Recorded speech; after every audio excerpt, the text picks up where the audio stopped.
Welcome to Berber History and Tradition. Today, we explore one of the greatest figures of 20th century literature and philosophy, Albert Camus. A Nobel Prize-winning author, a writer of the absurd, but also a child of Algeria, Camus had an unbreakable bond with this land, one filled with love, contradictions, and drama. What was his relationship with Algeria, his birthplace?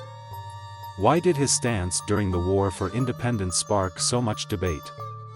And how is his work still deeply marked by this land of light and suffering?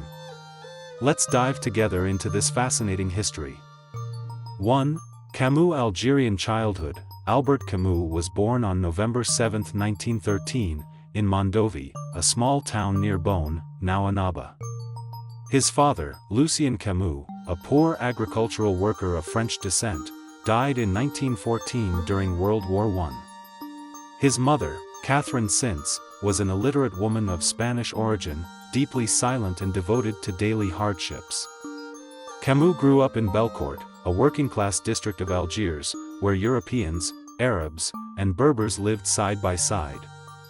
This contrasting world, marked by poverty yet bathed in Mediterranean light, shaped his unique sensibility. He discovered Algeria's beauty through its stunning landscapes, the sea, sun, and mountains of Djurdjura. His love for his homeland is evident in his early works, particularly in Noces, 1938, and L'Étranger, 1942, where Algiers itself becomes a living character. 2. Camus.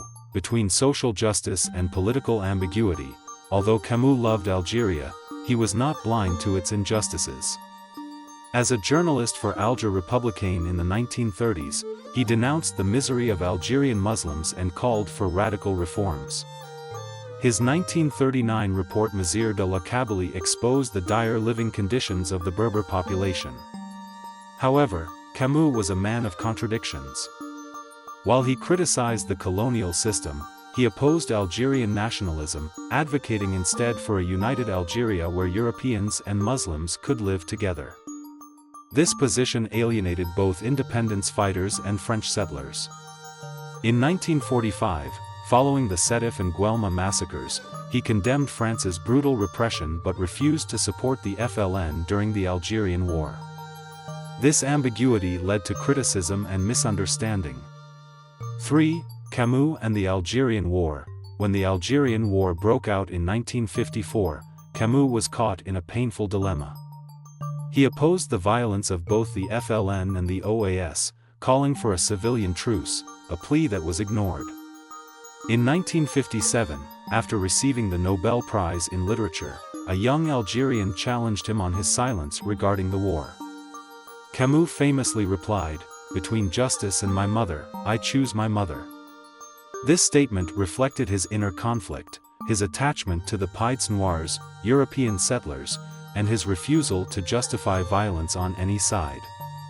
His final novel, Le Premier Homme, unfinished at the time of his death in 1960, revisits his Algerian roots and dreams of a fraternal Algeria, shattered by history. 4. Camus' legacy in Algeria. Even today, Albert Camus remains a controversial figure in Algeria. Admired as a literary giant, he is also criticized for not supporting independence. Yet, his works remain a precious testimony of this land.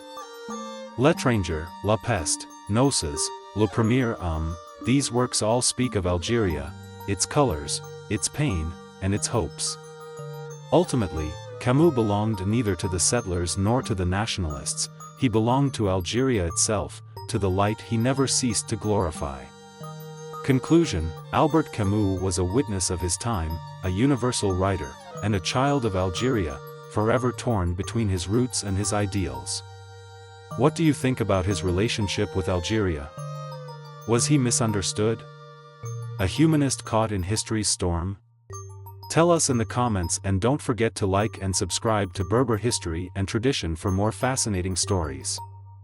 See you soon for another video.